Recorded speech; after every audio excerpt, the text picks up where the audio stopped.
So I'll just explain the structure of the talk then. So I'm going to explain the background to this piece of research, then the objectives, what we were trying to achieve, how we went about it, and what actually happened. So we were trying to find out, how does the glass move? Where does the information come from? What do the spirits say about God, the spirit world and reincarnation?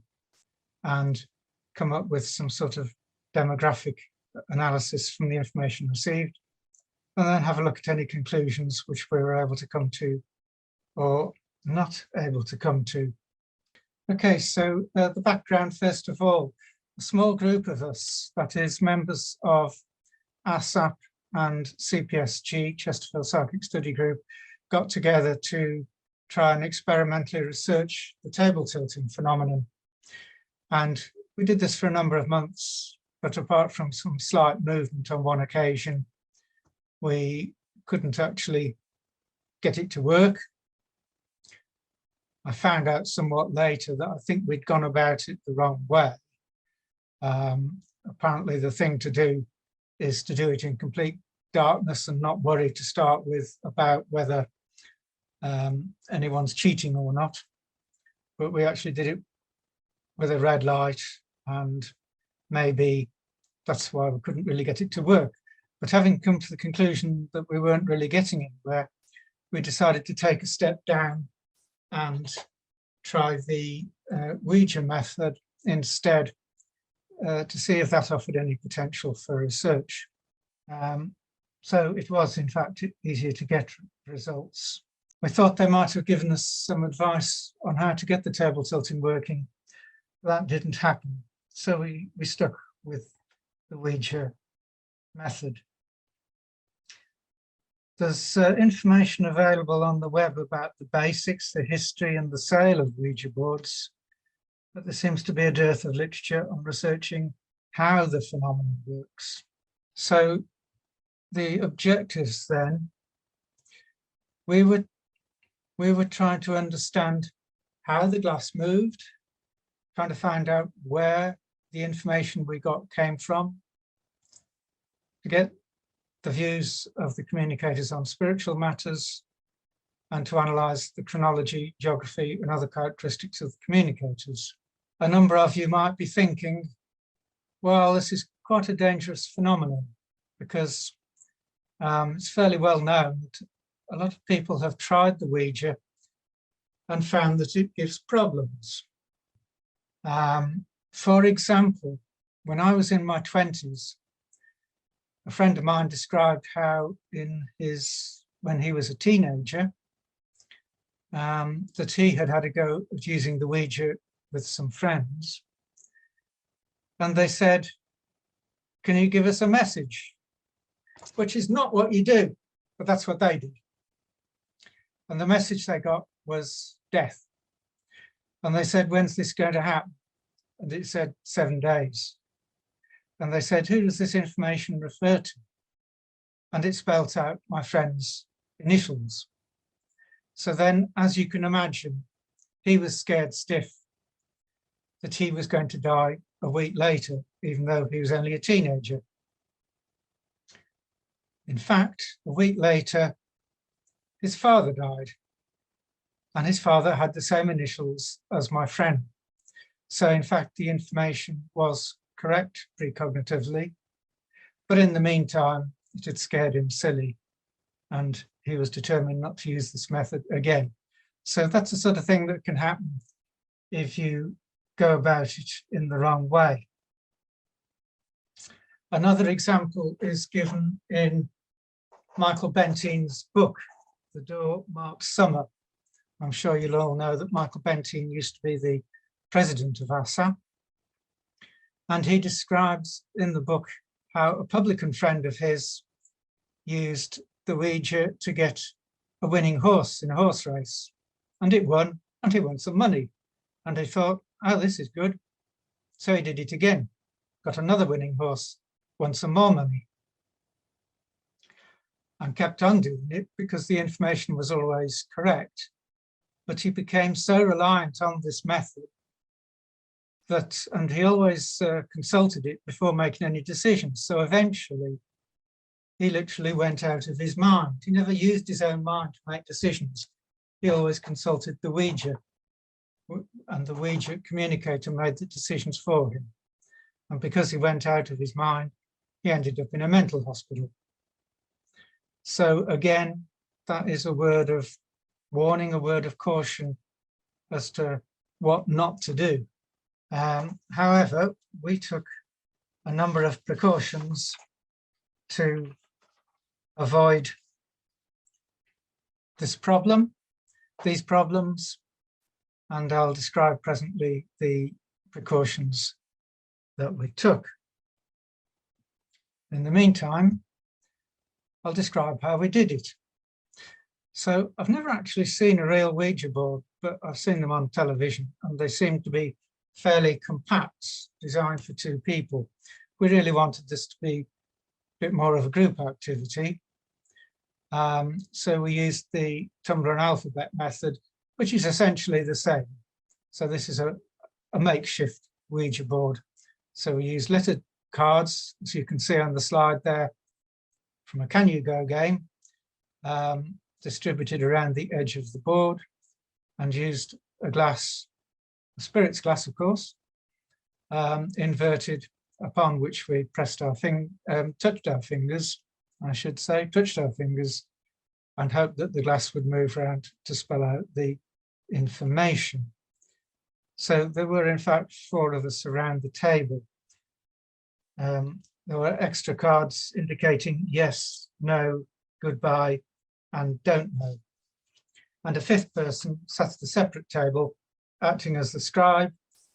So as we got messages spelt out, so we'd call out the letters and he would write them down so that we could work out what the messages were, and so that we had a record of what had happened. The actual composition of the team involved in the research changed slightly over time.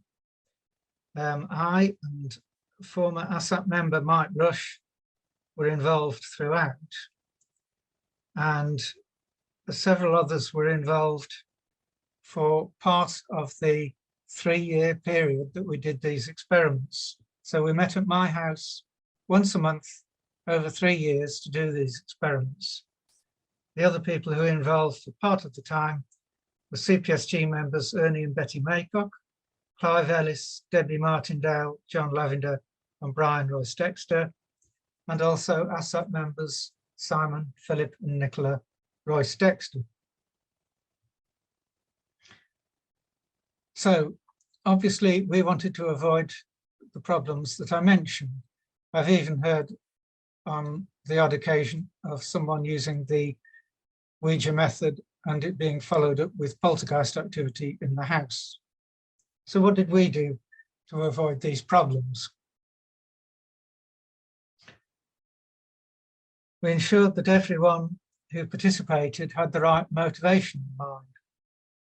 That is to say, to be seriously trying to understand more about the workings of the Ouija and related phenomena. So we had that in our minds. We're doing this as a serious piece of psychical research, and we only involved people who were particular about doing it for that particular reason. We articulated out loud at the beginning of each experiment the purpose of the séance, what we wanted to happen and what we didn't want to happen. And this was usually done in the form of a prayer. With each communicator, we used closed questions to start with. So we might ask, for example, are you a woman? Or did you live in England? Well, these sorts of closed questions obviously only can produce the yes and no answers. They don't give any scope for getting strange or scary messages. And if we were getting sensible answers, then we would open it out a bit, but to very specific open questions. Like, for example, can you tell us your name? Or can you tell us your address when you lived on the earth? Again, no scope really for getting any information other than what we actually wanted. It was only once we got a rapport going with the communicator that we'd open it out even more. And even then, we would be careful about how we worded things. So, for example, we might say, do you have a helpful message for us? The emphasis there is on the word helpful. And we avoided asking questions about our personal futures. We didn't want to get information that we didn't want to know.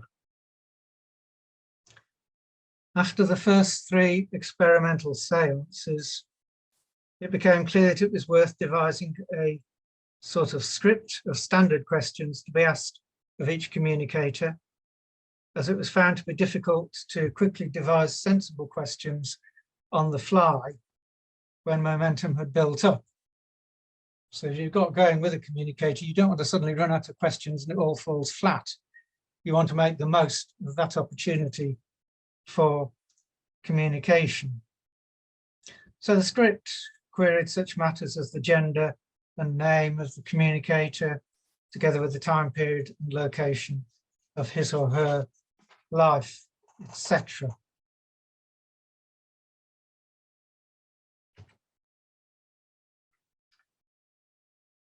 Okay, so what actually happened during these sessions? At the first seance, it took 50 minutes before the glass started moving. At subsequent seances, the glass moved sooner and sooner, and by the end of the research period, it typically took just a few seconds before it started to move. I suppose it's like with so many things in life, practice makes perfect. At the first 2 seances, the combinations of letters spelled out were largely nonsensical, but as the research continued, the communications generally became more and more articulate. We can draw a parallel here, I think, with what happens with automatic writing mediums, because when they first start experimenting with that, they typically start getting scribblings to start with, and then gradually that turns into meaningful communications.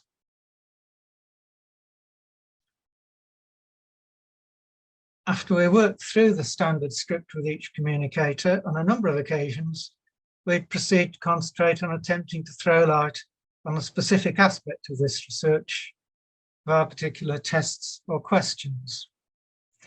So at certain seances, for example, we attempted to research the mechanism of the glass movement. When asked, the communicators indicated that they moved the glass by controlling the finger and not the mind of one particular sitter, giving Simon as an example.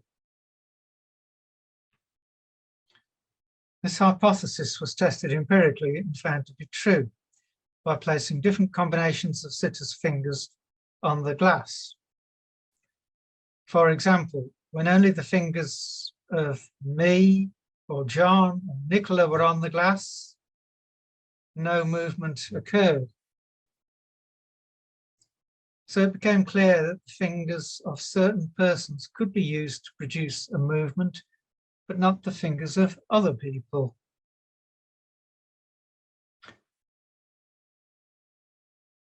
So we proved experimentally that if Simon or Debbie or Betty had his or her finger on the glass, regardless of what other fingers were there, we could get the glass to move. But if none of them had their fingers on the glass, and just some of the rest of us, the glass didn't move. So we concluded that you do need what you might call a Ouija medium for this phenomenon to work. We had a communicator once called Daniel. When asked, he stated that he used Simon's finger to move the glass.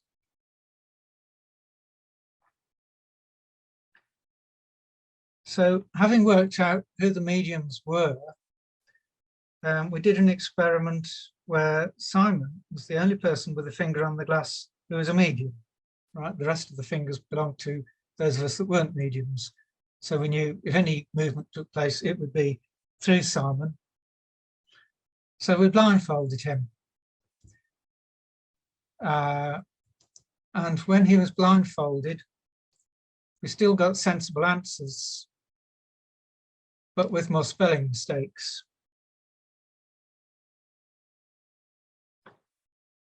When asked how communicators knew which house to come to communicate via this method, the typical response would be, "You called, I came." An experiment was attempted to obtain movement of the glass with no fingers in contact with it. If that had worked, we would of course have had psychokinesis. However, that produced no movement. We had a communicator called Mark who stated that he could still see the letters when Simon was blindfolded, but that it was more difficult to spell.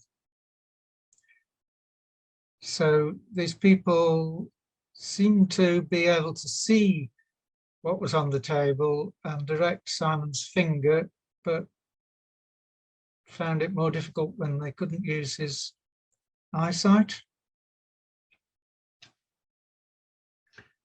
At one séance, I consciously, mentally tried to influence the glass to spell out Kevin when one communicator was asked his name.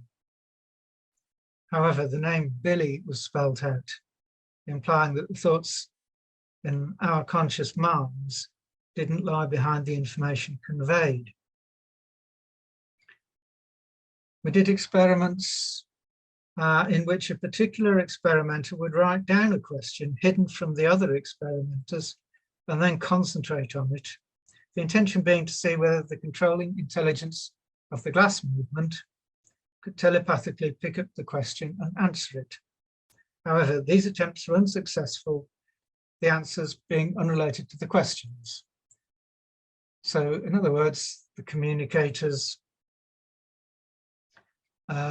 were unable to get information telepathically from us. On some other occasions, we homed in on exploring the nature of time. Communicators indicated that time existed in the spirit world, but not in the measurable way that it does on Earth. They said there weren't any clocks or calendars there.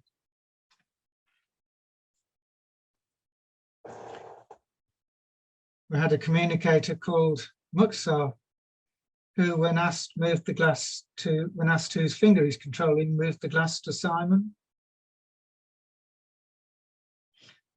We asked a communicator called Olive whether she knew where we were, and she knew we were in Derbyshire.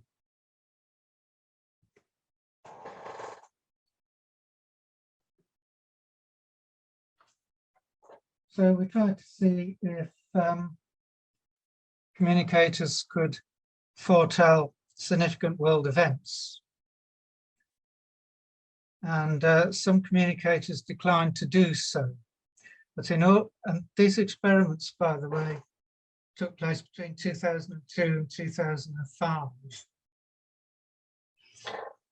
In August 2003, a communicator called Kathy offered America, sorrow and upset. We could perhaps interpret that as being a reference to the Hurricane Katrina disaster of August 2005. However, we must admit that the message is rather vague. Could really have referred to any bad incident, and a more specifically worded prediction would be needed to provide concrete evidence of precognition via our Ouija experiments. The aspect of this research which potentially offered most scope for testing hypotheses was the source of the information conveyed. So we came up with all the hypotheses which might explain this. So was somebody consciously pushing the glass? Was the glass being moved by somebody's unconscious mind, unconsciously pushing it?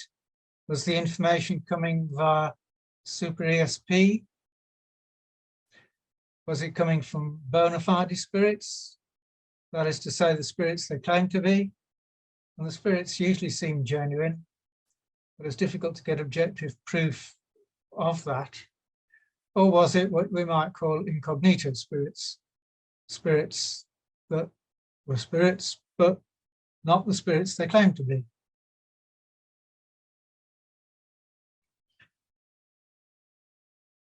On one occasion, we experimented with one or other of the known mediums deliberately moving the glass to spell out a word, even when the rest of us were not aware of the word being spelled. Words were still successfully spelled. However, to achieve this, it was noticed that the glass swiveled in a different manner from that occurring during the séances. So the movement was distinctly different when a medium was deliberately trying to move it than when we were getting actual communications. And both the mediums involved reported the need to apply much more force to the glass than they would during a séance. Such observations, together with our personal knowledge of the extent to which the mediums took the whole subject of psychical research seriously, made the possibility of deliberate, that is fraudulent, movement of the glass unlikely. So was the information coming from the unconscious minds of the sitters? Various surnames, names of roads, pieces of historical information were communicated of which we had no prior knowledge. For example, at one séance, a Sarah Board came through claiming to have lived in the Shetlands. That's B-O-R-D was spelled out, Sarah B-O-R-D.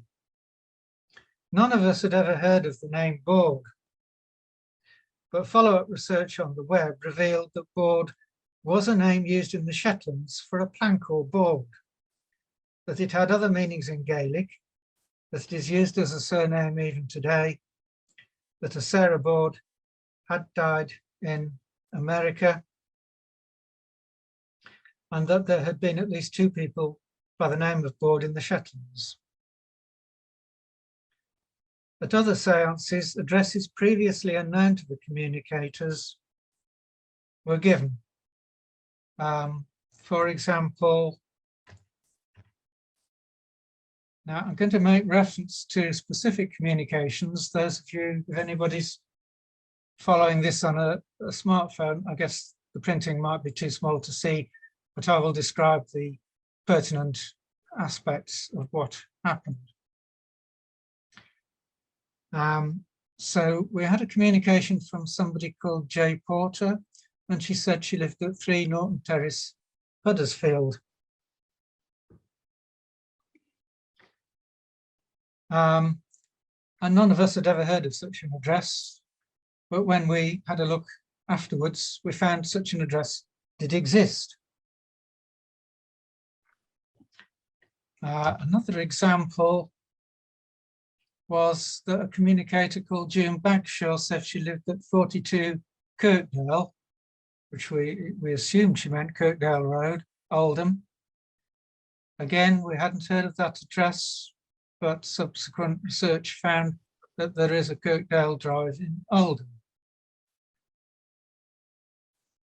And somebody gave a road beginning with Royal Park in Leeds. Again, we hadn't heard of that, but it did exist. And so it was with names. For example, with this communication, we have a Clarissa Belk coming through. None of us had ever heard of the surname Belk. Yet subsequently we found out that there was such a surname. And another name that came through was Prest. So we have a William Prest here. saying that he was that he lived at Tyneside, but wasn't originally from there.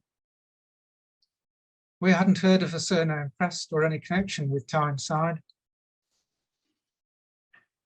But we found, yes, the name does exist, and we found 2 Prests in Tyneside.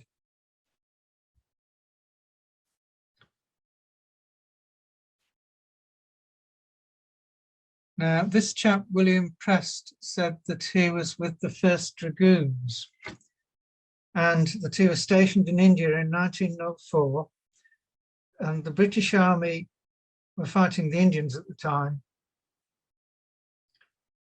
And he said he was shot in battle with them.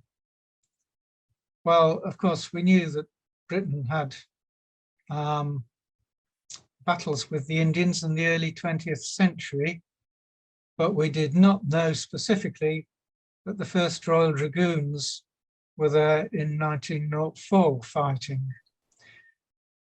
Yet we found from the regimental records subsequently that the 1st Royal Dragoons were in 1904 in India, in Lucknow, Uttar Pradesh. So his account that that's where he was, and that he was shot in battle with Indians in India in 1904 sort of makes sense. Although we will come back to this a bit later.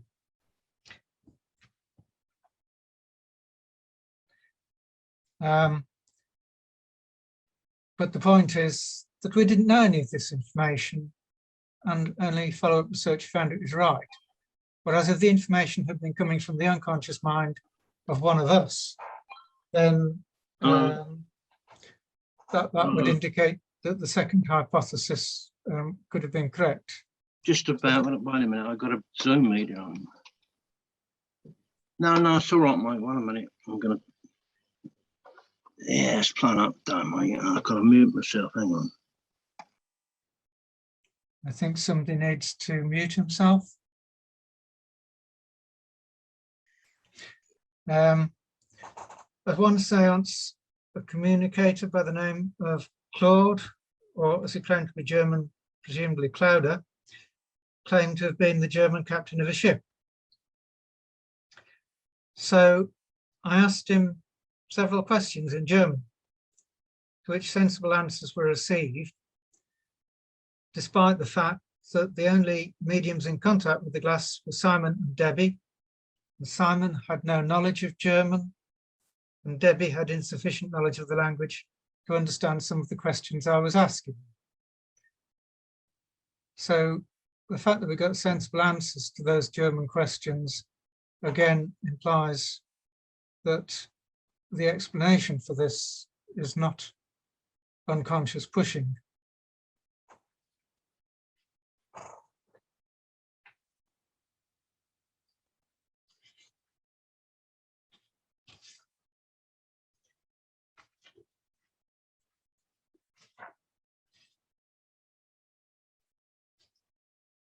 Okay, what about super ESP?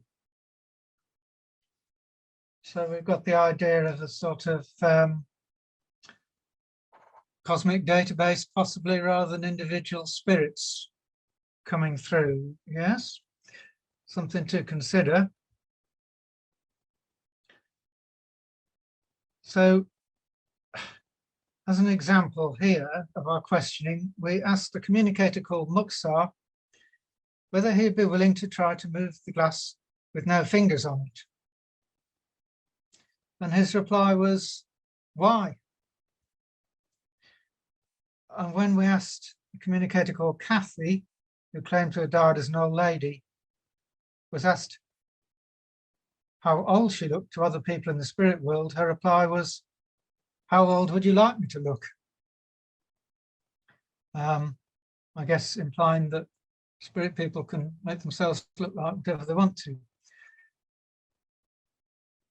If super ESP consisted of a mechanistic process of psychically accessing a cosmic database of all information ever to have been amassed by living people, we would imagine that either the database would provide an answer to the question or an acknowledgement that the answer is not known.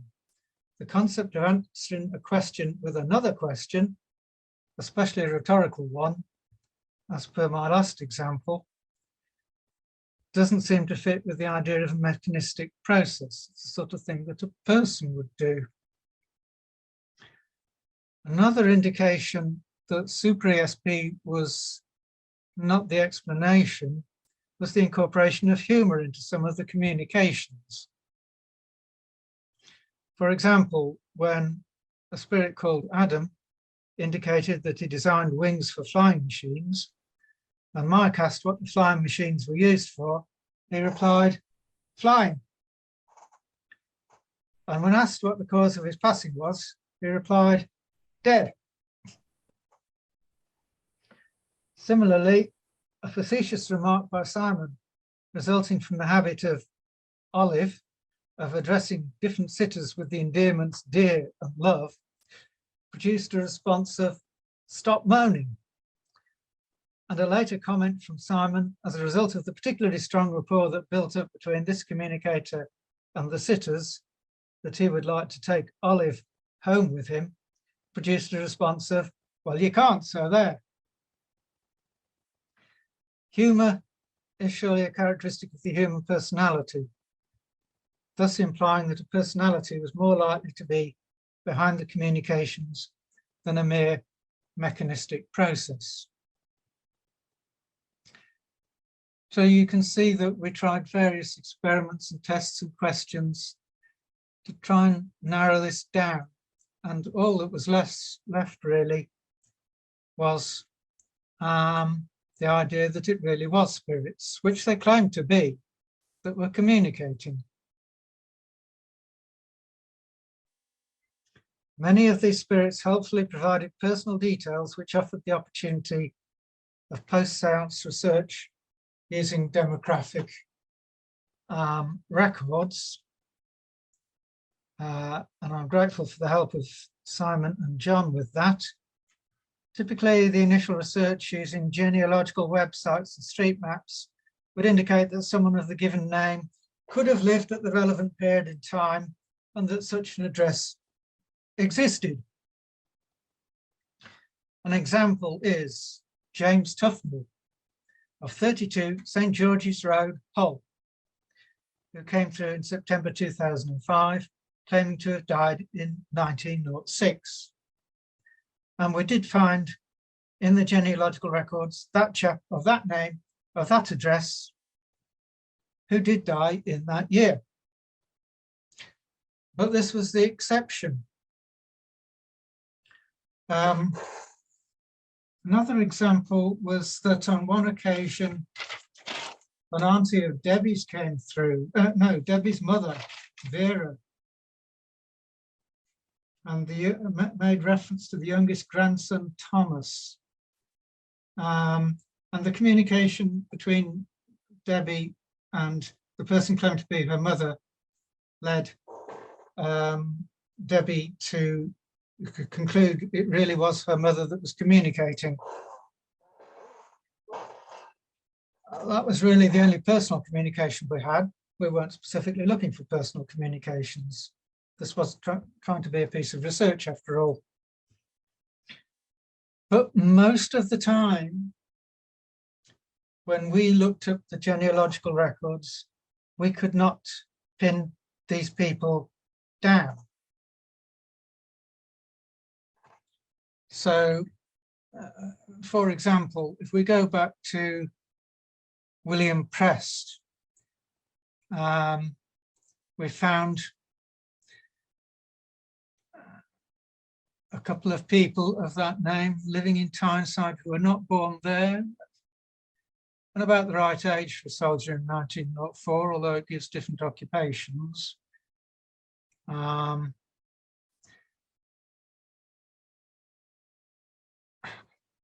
When on a visit to London, I did visit the Public Records Office at Kew while I was there. I looked at the regimental description books of the 1st Dragoons up to 1857, Much of the content was indecipherable owing to the restricted quality of microfilming, but there was no mention of William Prest.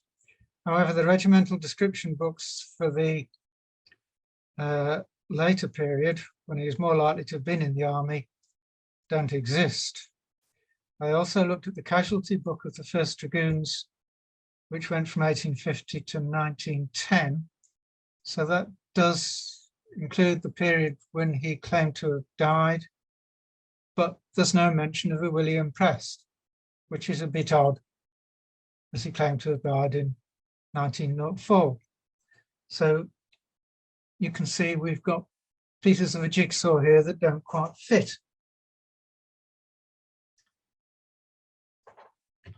If we have a look at a J. Porter, she said she was born in 1921 and lived at 3 Norton Terrace, Huddersfield, prior to her death in 1983 or 84.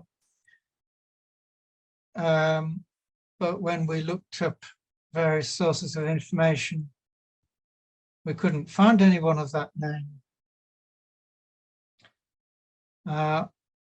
Or a similar name that fitted Huddersfield.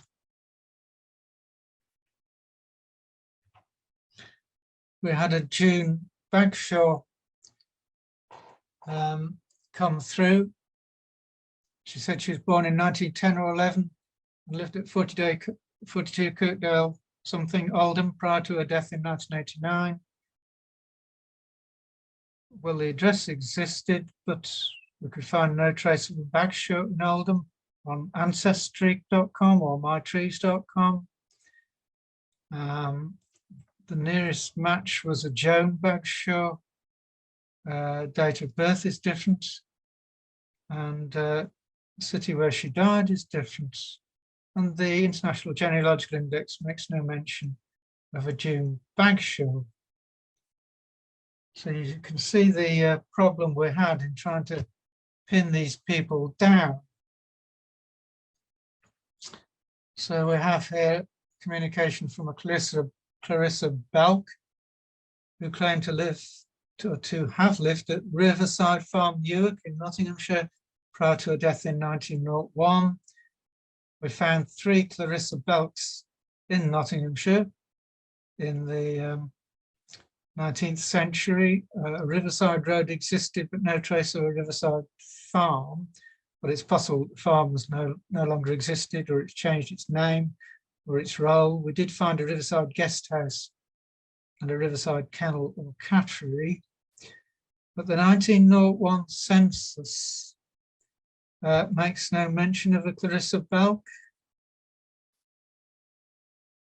There was a Mary C. Belk, and the C could have stood for Clarissa, but she was in Gloucestershire, not Newark.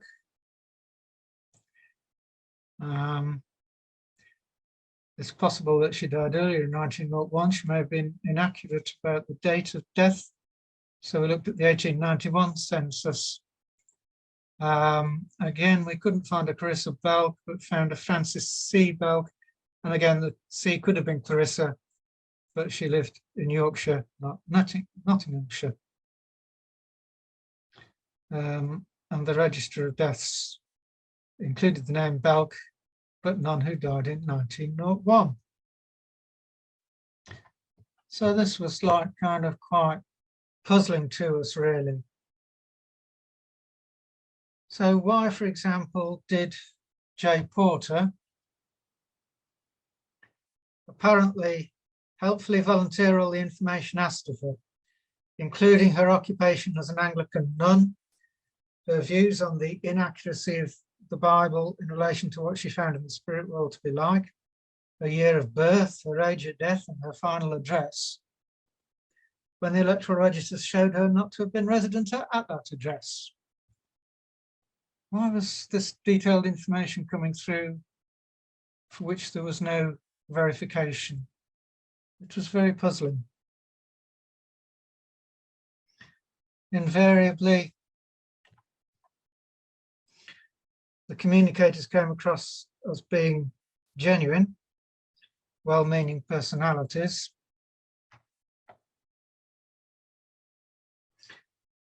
As an indication of this, when asked for a helpful, constructive message, the typical response would be something along the lines of, keep smiling, or Simon, trust in yourself.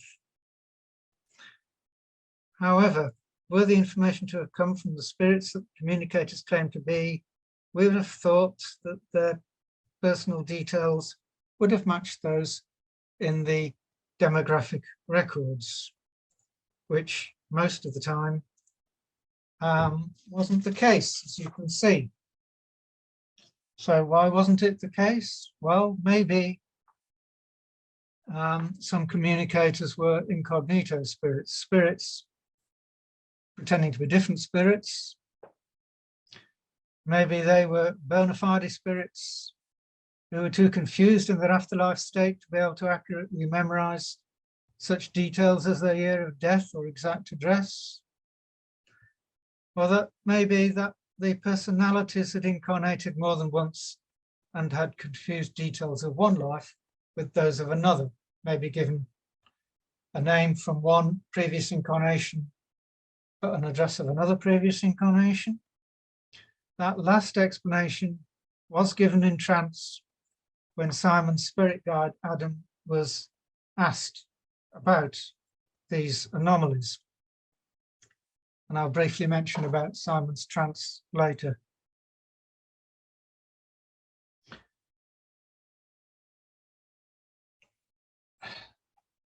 The use of a standard script, together with retention of the transcripts of the seances, enable various analyses of the background of communicators to be produced. Of course, all the analyses are only meaningful if the communicators are actually the spirits of the deceased and are providing truthful information. The communicators, but on that assumption,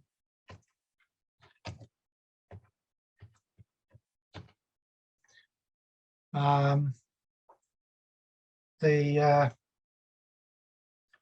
communicators were roughly equally split between male and female. The geographic of the communicators' claimed Earth lives is shown in that slide in the pie chart, where local is arbitrarily defined as Yorkshire, Derbyshire, or Nottinghamshire, as that's the area surrounding around where I live. And the seances are all at my house. So where I live is kind of where Yorkshire, Derbyshire, and Nottinghamshire all come close together, more or less. So we've got in the mauve 3 communicators that, using that arbitrary definition, were local. A lot, 35 communicators who claim to have lived in England, another 5 who claim to have lived in other parts of the UK, and the pale blue section, 5 who lived in the rest of Europe, and 3 in the dark section who claim to have come from the rest of the world.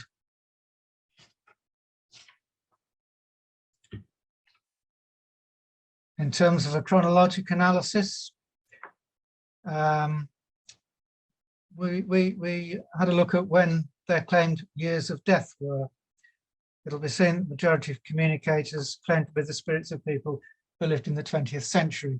So we've got 6 communicators in the mauve section who claim to have lived before 1800, 8 in the maroon section who lived in the 19th century, the yellow section, 15 communicators who claim to have lived in and died in the first half of the 20th century, and the pale blue section, 10 people who claim to have died since 1950, so in the second half of the 20th century. So most of the communicators then claim to have lived in the 20th century. How did they die? This is how it broke down. So violence, that's the mauve section, we counted as being somebody being murdered or dying in battle. Medical, which is this pale yellow section, being premature death through illness or in childbirth. We're not claiming any mathematical accuracy here because all deaths commonly ascribed to old age are actually due to a medical condition. And so in some cases, it would be a matter of opinion on the part of a communicator as to whether his death was perceived to be due to old age or due to illness. However, as only 32% of the communicators specified that they had died of old age, and as something in the order of 70% of people in developed countries died over the age of 65 during the early 1990s, it can be observed by way of a generalization that a far higher proportion of communicators who came through during these Ouija seances died prematurely than one would expect in a random population sample, even allowing for higher mortality rates amongst younger people in years gone by. So we've got here 4 people in the maroon section claiming to have died as a result of an accident, 11 people who said they died with a medical condition, and these appear to be people who died under 65, and 10 people who died of old age. So a disproportionately large proportion of people who died prematurely then.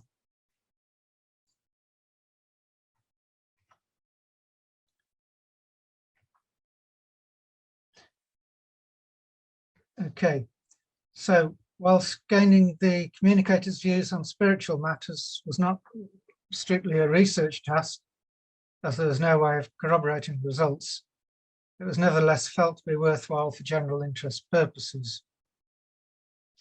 In summary, all communicators asked claimed that reincarnation did take place and that the nature of God and the spirit world was rather more aligned to the general understanding of these matters within spiritualism than to the teachings of Orthodox religion.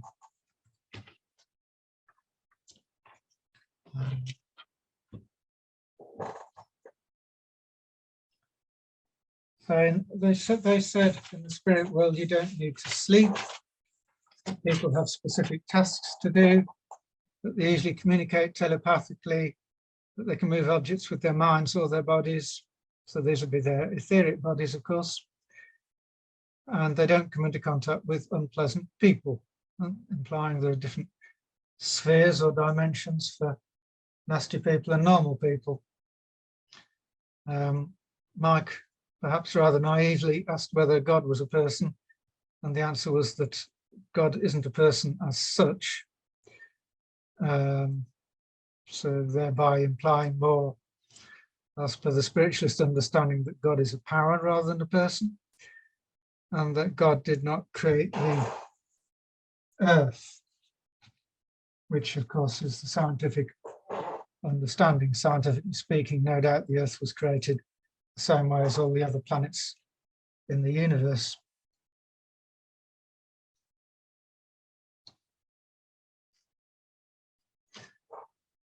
Okay, so our experiments then, looking at how the glass moved, where the information came from, we were trying to do all of that as a scientific piece of research. This latter sort of information was more for general interest. While we were in contact with these communicators, as we thought it was just sensible to get information from them on these subjects. So in terms of conclusions then, we concluded that the Ouija really is a psychic phenomenon, because we did tests that provided evidence that conscious movement of the glass and unconscious movement of the glass weren't taking place. We concluded that only certain people have the ability to act as a Ouija medium, and that the communicators are probably the spirits of the deceased, but whilst appearing to be benign, are not necessarily those that they claim to be. We concluded from the information given that the majority of the communicating spirits died in the 20th century, lived in England, and died prematurely. Now, partway through this 3-year series of experiments, we found that Simon was going into trance halfway through the seances. So everything I've talked about relates to the Ouija communications, not the trance. And the trance is beyond the scope of this talk. And basically, the spirits coming through in trance were either the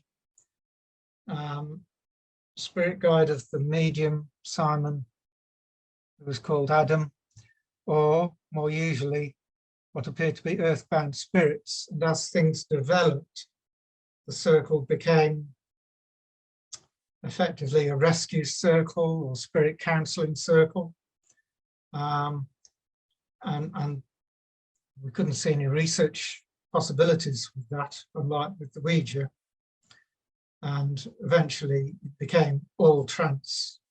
Communication we had was that the Ouija method was rather laborious. They wanted to use trance. And by the time it had become completely spirit rescue or spirit counseling circle, I was no longer particularly interested because it was no longer a research circle.